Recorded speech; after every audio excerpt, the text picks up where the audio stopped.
Alhamdulillah wassalatu wassalam ala Rasulillah Muhammad ibn Abdullah wa ala alihi wa ashabihi wa mawalah. Asyhadu an la ilaha illallah wahdahu rabbi la syarikalah wa asyhadu anna Muhammadan abduhu wa rasuluh, amma ba'd. Allahumma inna nas'aluka ilman nafi'an wa rizqan thayyiban wa amalan mutaqabbala. Para hadirin akhwat wa ummahat fillah rahimani wa rahimakumullah.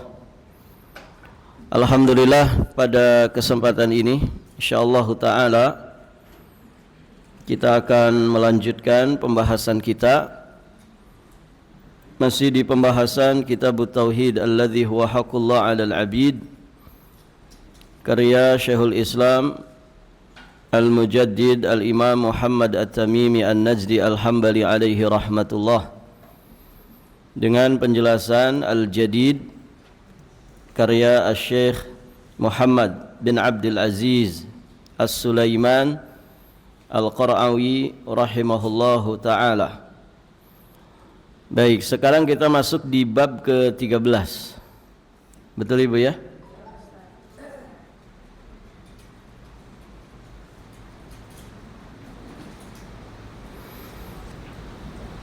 Baik, ibu-ibu yang dirahmati Allah, di sini muallif rahimahullahu taala menyampaikan bab minasyirki ayyastaghitha bi ghairillah aw yad'u ghairahu. Di antara bentuk syirik adalah beristighatsah kepada selain Allah atau berdoa kepada selain Allah. Baik, ibu-ibu yang dirahmati Allah, sebelum kita membahas dalil yang disampaikan oleh penulis di sini,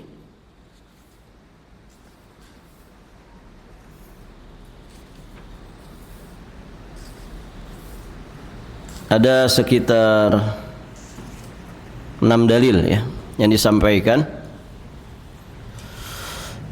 Kita akan bahas terlebih dahulu tentang makna dari istighatsah. Istighatsah itu talabu al-ghauts, meminta bantuan untuk diselamatkan. Meminta bantuan untuk diselamatkan atau untuk menghilangkan kesulitan. Di dalam bab ini, di dalam judul bab, penulis menyebut dua istilah, istighatsah dan doa. Mana yang lebih umum dari dua istilah ini? Doa. Karena di dalam doa itu bisa saja isinya isti'anah. Isti'anah itu meminta pertolongan secara umum. Bisa saja isinya isti'adzah, memohon perlindungan yang sudah kita bahas sebelumnya. Nah, bisa juga di dalamnya isinya itu adalah istighatsah, meminta bantuan untuk diselamatkan atau dihilangkan dari kesulitan. Maka di catatan kaki di sini disampaikan perbedaan antara istighatsah dengan doa adalah bahwa istighatsah tidak dilakukan kecuali oleh orang yang ditimpa kesulitan. Sedangkan doa, maka dia lebih umum dari istighatsah.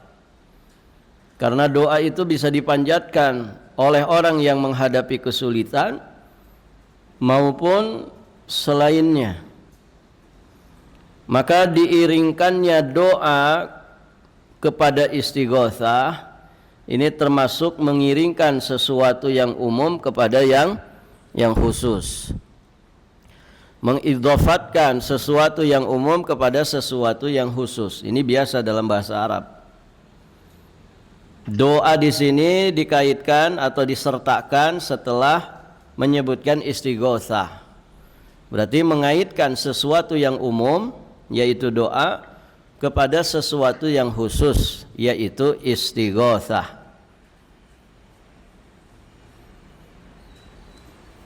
Dan di antara keduanya tentu ada keumuman dan kekhususan mutlak. Maka setiap istighotsah itu pasti doa. Namun tidak semua doa itu isinya istighotsah. Dan yang menjadi maksud penulis meletakkan judul bab ini adalah menjelaskan tentang haramnya beristighotsah kepada selain Allah. Karena sama saja berarti orang yang istighotsah kepada selain Allah, dia sejatinya berdoa kepada selain Allah. Selain Allah di sini siapapun, apakah dia orang yang sudah mati, ataukah benda-benda mati, atau apapun selain Allah. Dan di sini beliau menyampaikan minasyirki, perbuatan seperti itu termasuk kesyirikan, bahkan syirik besar. Ya, berdoa kepada selain Allah itu sama saja dengan beribadah kepada selain Allah. Ad-du'a huwal ibadah. Doa itu adalah ibadah. Bisa dipahami Ibu ya? Berarti cakupan doa itu lebih umum. Kemudian juga kita ingatkan di sini tentang 3 istilah. Ada isti'anah, ada isti'adzah, kemudian ada istighotsah. Tiga-tiganya sejatinya cakupan dari doa. Isti'anah itu sifatnya lebih umum. Artinya kan memohon pertolongan. Memohon pertolongan. Memohon pertolongan secara umum itu namanya isti'anah. Talabul ma'unah, ya, meminta pertolongan. Kemudian ada isti'adzah yang sudah kita bahas. Nah, kalau isti'adzah itu meminta perlindungan sebelum tertimpa oleh musibah. Nah, nanti ini kunci yang membedakan dengan istighotsah. Kalau isti'adzah itu madharatnya belum menimpa, musibahnya belum menimpa. Orang memprotek dirinya terlebih dahulu dengan isti'adzah. Dia belum tertimpa musibah, namun dia memohon perlindungan kepada Allah supaya musibah itu tidak menimpa dirinya. Nah, itu namanya isti'adzah.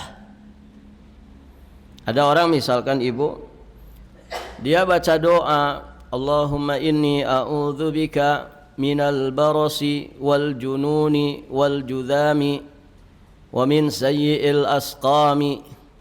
Ya Allah, sesungguhnya aku berlindung kepadamu dari baros, penyakit belang, wal judham, penyakit lepra, wal junun, penyakit gila, wa min sayyi'il asqam, dan dari penyakit-penyakit berbahaya. Orang yang baca doa ini dia orang sehat, enggak kurang apapun, gitu ya. Berat badannya ideal, darahnya normal, gula darahnya juga normal, asam uratnya normal, kolesterolnya normal, pokoknya semua normal, dalam performa yang terbaik. Kok baca doa ini? Nah, berarti dia sedang apa tuh Bu? Sedang isti'adzah, sedang meminta perlindungan kepada Allah. sedang meminta perlindungan kepada Allah. Barakallahu fiikum. Itu si A. Si B misalkan dia sedang berbaring dalam pembaringan sakitnya, kemudian lisannya berzikir, berdoa kepada Allah, Allahumma rabban nas adhibil ba'sa ishfi wa anta syafi la shifaa illa shifauka shifaan la yughadiru saqama. Allahumma rabban nas, ya Allah Rabbnya manusia, ishfi, sembuhkanlah aku, karena Engkau adalah zat yang maha menyembuhkan. Tidak ada kesembuhan kecuali kesembuhan yang berasal darimu. Syifaan la yughadiru saqama, kesembuhan yang tidak menyisakan bekas apapun, tidak menyisakan rasa sakit sedikit pun. Nah, orang sakit ini membaca doa ini, berarti dia sedang apa? Sedang istighatsah. Kenapa? Karena dia sudah tertimpa musibah. Dia minta bantuan kepada Allah supaya diselamatkan dari musibah, supaya musibahnya dihilangkan.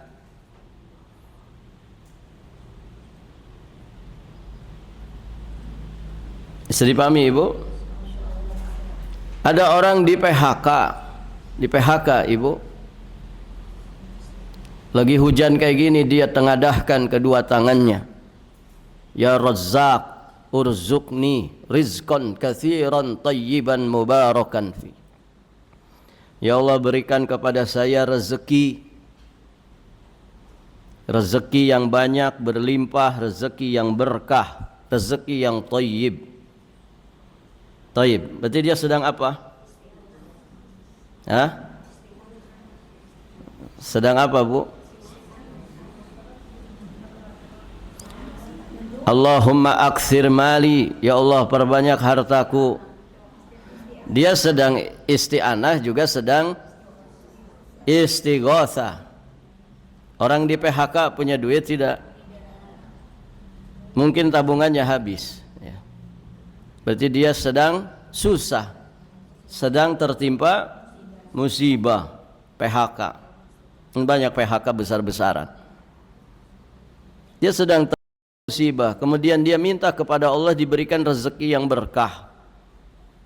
Diberikan rezeki yang berkah.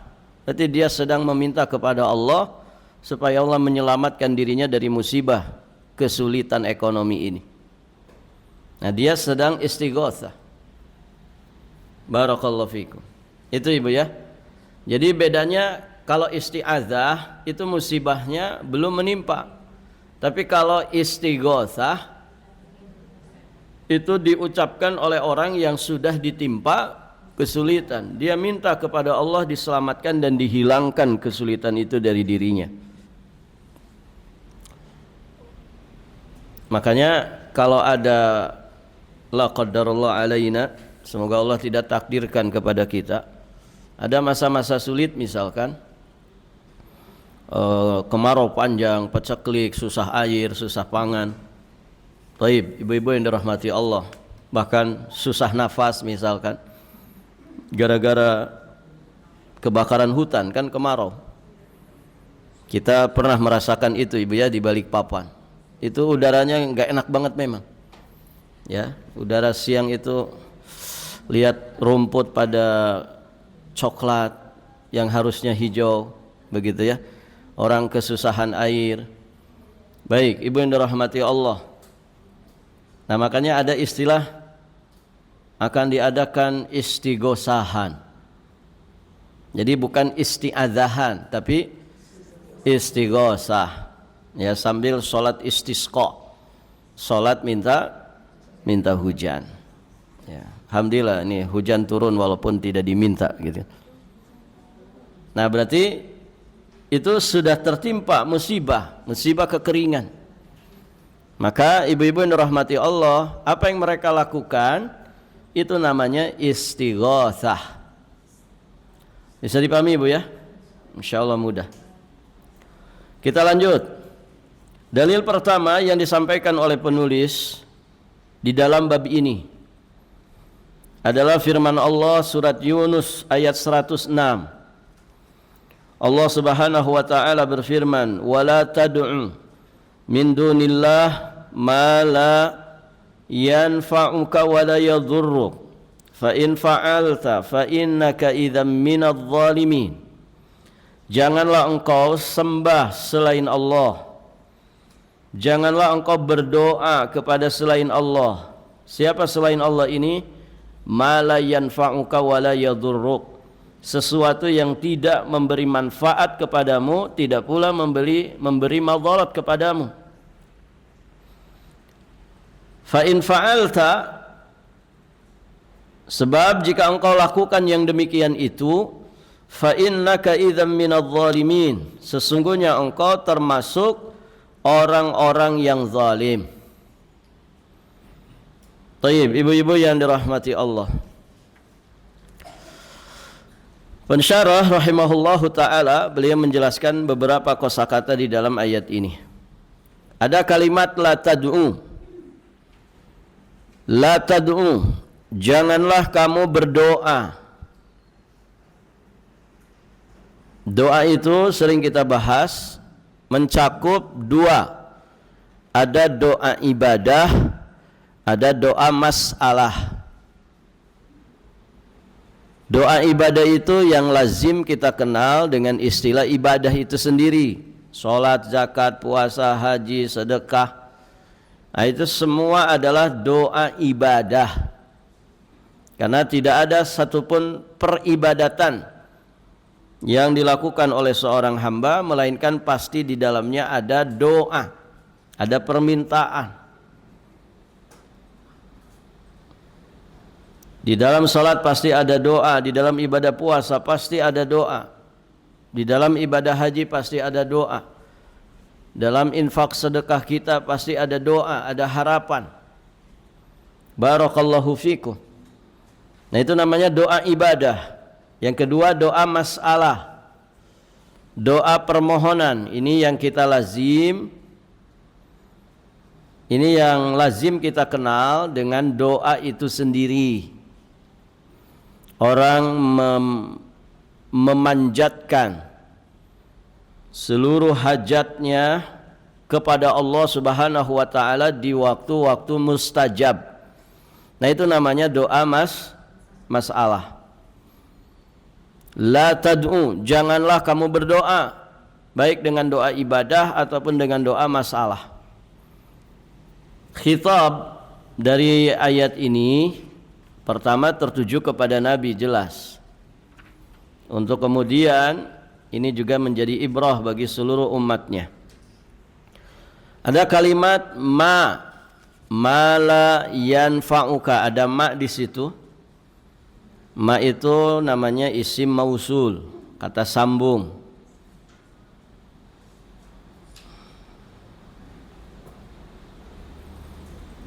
Biasa diterjemahkan dengan apa-apa yang.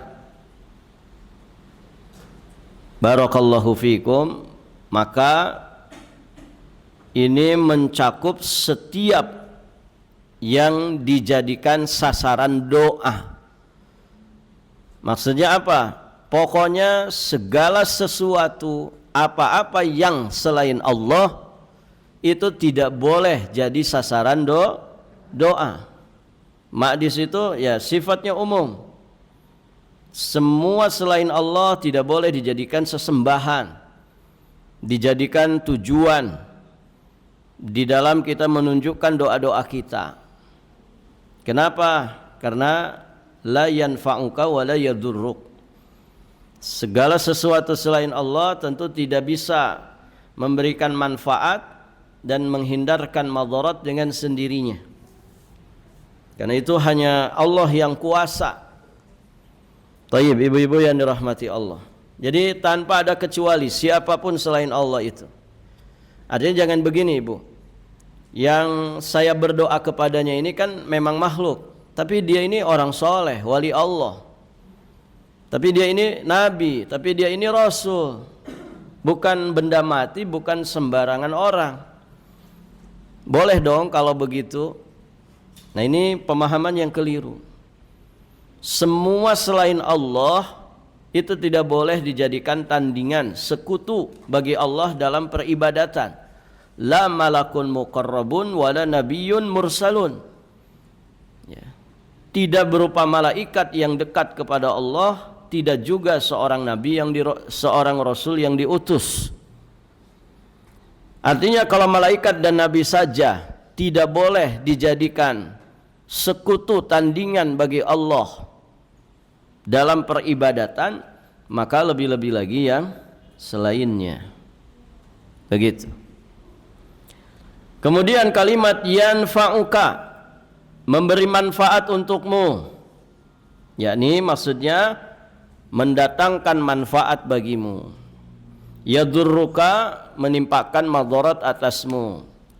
Fa in fa'alta, jika kamu melakukannya, maksudnya jika engkau berdoa kepada selain Allah, idzan, maka kalau begitu saat itu ya engkau termasuk orang-orang yang zalim. Zalim di sini maksudnya musyrik. Karena kezaliman terbesar adalah kesyirikan. Inna syirka la zulmun azim. Barakallahu fiikum. Ibu pada ngantuk?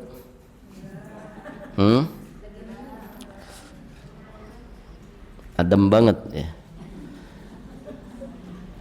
Biar tidak ngantuk Bu, silakan baca syarah ayat secara global. Silakan siapa saja yang mau.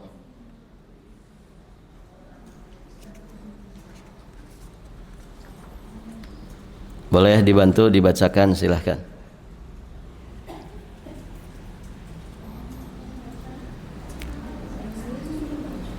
Kalau ada mic pakai mic. Mic-nya ada di mana sih? Di bawah, di atas? Di atas ada? Yang di atas dulu, yang pegang siapa? Sok, silahkan. Syarah ayat secara global. Dalam ayat ini Allah melarang Nabi-Nya Muhammad SAW, dan larangan ini tentu saja untuk semua umat beliau dari beribadah dan berdoa kepada segala sesuatu selain Allah Subhanahu wa Ta'ala, karena segala sesuatu selain Allah tidak memiliki kuasa mendatangkan manfaat dan juga tidak menimpakan mudarat.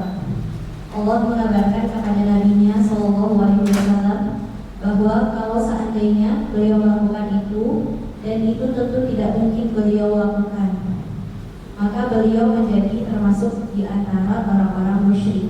Barakallahu fiik. Jelas Ibu ya? Jadi di dalam ayat ini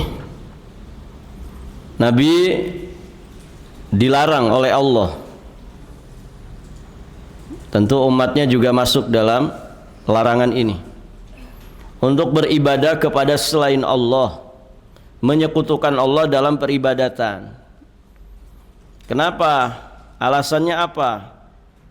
Karena segala sesuatu selain Allah dia tidak punya kuasa apapun untuk mendatangkan manfaat dan untuk menimpakan madarat atau bahkan menolak madarat. Nggak ada yang kuasa untuk itu. Siapapun selain Allah, nggak ada yang dengan sendirinya bisa memberikan manfaat. Siapa di antara kita yang dengan sendirinya bisa memberikan manfaat? Siapa? Tidak ada. Ibu pernah merasa bahwa ibu yang numbuhkan rambut di anak ibu sehelai saja? Nggak ada kan? Dia lahir sudah berambut. Siapa itu yang numbuhkan rambutnya? Allah Azza wa Jalla. Ya, kadang kita lihat anak di malam hari tertidur ngajal-ejer 4 begitu kan? Ada yang 5. Ini siapa? Oh tiba-tiba ada banyak orang. Padahal dulu kita sendirian. Menikah akhirnya beranak keturunan. Apa kita merasa menciptakan mereka? Tidak. Ya kan? Siapa yang menciptakan mereka? Allah azza wa jalla. Sehelai rambut saja tidak, apalagi seutuhnya. Yang menjadikan kita sehat Allah azza wa jalla, yang menyembuhkan sakit kita. Wa idza maridtu fahuwa yashfini. Apabila aku sakit, maka dialah Allah yang menyembuhkan penyakitku. Ini jadi nggak ada yang kuasa. Manusia itu nggak ada yang kuasa. Dengan sendirinya memberikan manfaat atau menimpakan madarat atau menolak madarat atau menahan manfaat. Hanya Allah yang kuasa untuk itu. Makanya tadi salah satu nama Allah Al-Qabid, yang maha menahan. Allah menahan rezeki itu kepada siapa saja yang dikehendakinya. Maka ada yang diberi rezeki berkelimpahan, ada yang kemudian rezekinya ditahan. Artinya dia tidak berkelimpahan.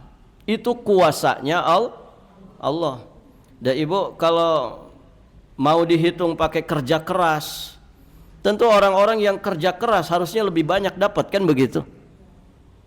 Yang kerjanya luar biasa, peras keringat banting tulang, kalau perlu dia lembur.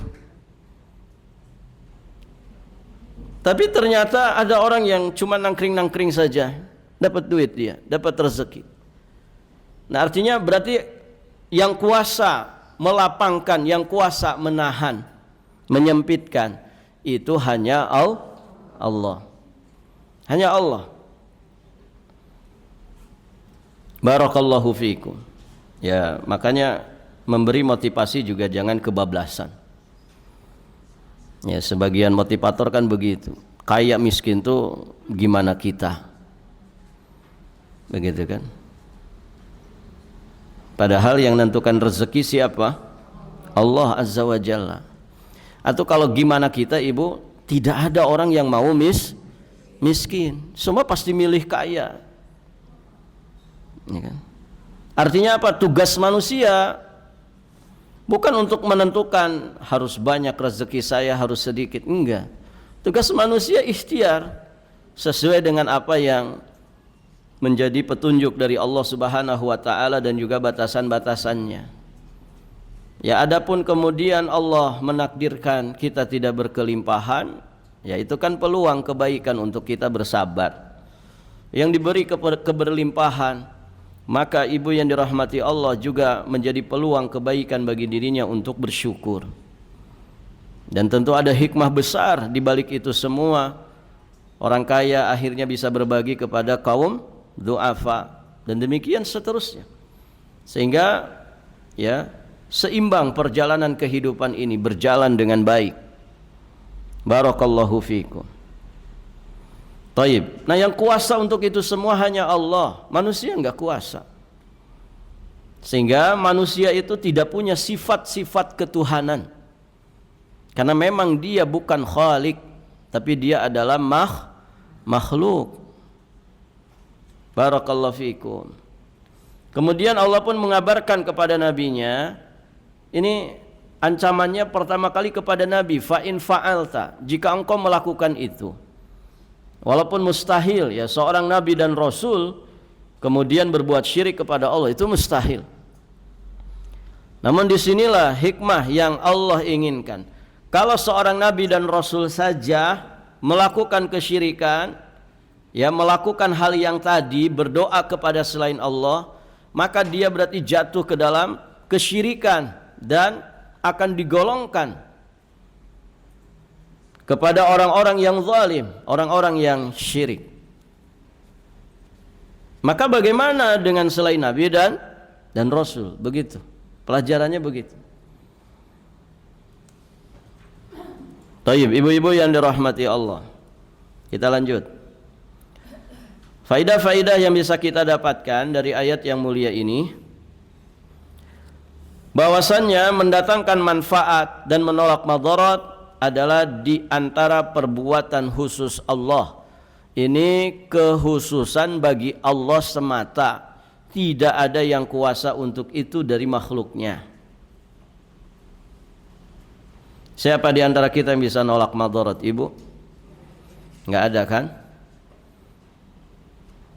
ada dokter spesialis gigi, sakit gigi. Ya kan Ibu? Ada nggak dokter gigi sakit gigi? Dokter spesialis organ dalam, penyakit dalam, ternyata punya. Lihat, kalau memang dia kuasa menolak madorot dengan sendirinya, harusnya dia yang paling sehat. Ya kan Ibu? Harusnya dia yang paling sehat. Dokter spesialis mata, matanya rabun, gitu ya. Ketinggalan kacamata kayak ketinggalan mata, gitu. Kalau orang itu kuasa menolak madharat dengan sendirinya, ya tentu dokter mata paling sehat matanya. Nggak ada yang kuasa. Ya dikasih virus saja kan orang bergeletakan. Kasih virus yang tidak kasat mata.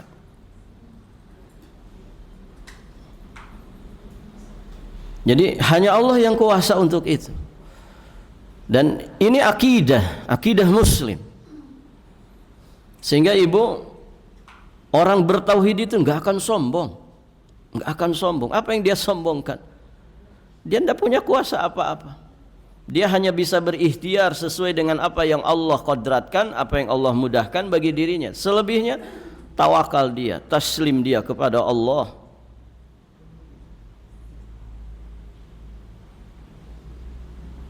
Dari semenjak dia bangun tidur sampai tidur kembali, isinya kan taslim kepada Allah.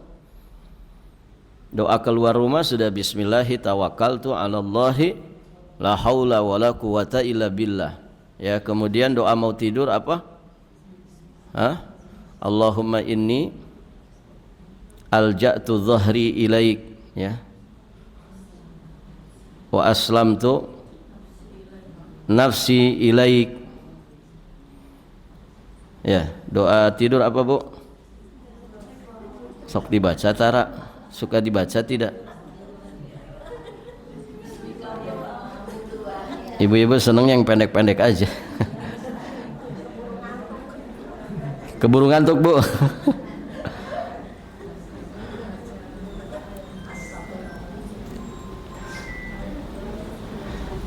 Sesuatu yang monoton itu biasanya membosankan, gitu ya. Masa puluhan tahun doa tidur itu saja, ya. Nggak hafal-hafal atau tidak mau menghafal. Nah, itu masalahnya. Allahumma aslamtu wajhi ilaik. Allahumma aslamtu wajhi ilaik. Wa fawwadtu amri ilaik. Wa alja'tu dhahri ilaik ragbatan wa rahbatan ilaik. La malja'a wa la manja illa ilaik. Ya. Allahumma amantu bi kitabika alladhi anzalta wa bi nabiyyika alladhi arsalta. Itu ya. Maka orang yang baca doa ini, kalau dia mati di malam itu, fa anta 'alal fitrah, maka matinya itu di atas fitrah. Masya Allah. Di atas fitrah berarti di atas Islam. Ya, ibu yang dirahmati Allah. Jadi Masya Allah, dari kita mulai aktivitas hari kita, membuka hari kita, sampai kita menutup hari kita, ternyata semuanya kepasrahan kepada Allah Subhanahu wa ta'ala. Taib, ibu-ibu yang dirahmati Allah. Nah, ini yang mesti kita perhatikan, ya. Dan itulah kehidupan seorang muwahhid, ahli tauhid. Maka kenikmatan, kelapangan yang dia dapatkan tidak menjadikannya sombong. Kesulitan, kesempitan yang dia alami tidak menjadikannya frustasi dari rahmat Allah. Semuanya menjadi nilai kebaikan. Taib. Pelajaran berikutnya, bahwasannya siapa yang berdoa kepada selain Allah dengan meyakini bahwa dia dapat mendatangkan manfaat dan menolak madarat, maka berarti dia telah berbuat syirik. Saya kalau tidak datang ke sana kemudian melakukan ritual dan berdoa kepadanya, saya bisa kualat. Nah, orang kalau meyakini seperti ini, ya, oh saya tidak datang ke kuburan fulan melakukan amalia ini dan itu, istighosahan di situ kepadanya, saya bisa kualat. Nah ini barakallahu fikum, ini fenomena kesyirikan. Dan ini enggak main-main, itu syirkun akbar. Syirkun akbar. Ya, syirik yang besar, mengancam keimanan dan keislaman seseorang.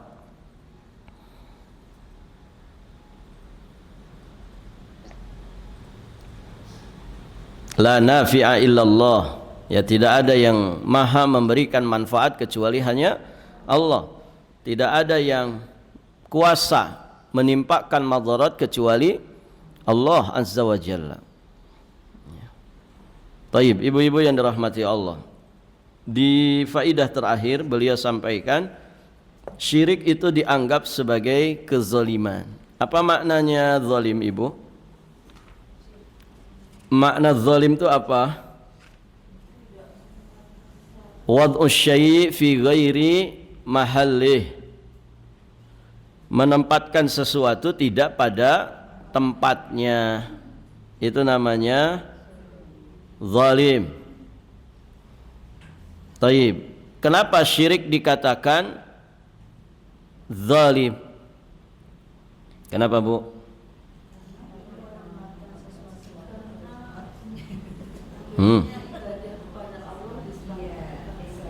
Barakallahu fiik. Karena mempersembahkan ibadah tidak pada tempatnya. Seharusnya ibadah itu dipersembahkan hanya kepada Allah semata. Dia sekutukan kepada selain Allah. Maka berarti dia menempatkan ibadah tidak pada tempatnya. Mempersembahkan ibadah tidak kepada yang semestinya. Nah ini zalim, karena terkait dengan hak Allah yang paling besar dan terkait dengan Allah Azza wa Jalla yang maha besar. Kezaliman berupa kesyirikan ini dia menjadi kezaliman terbesar.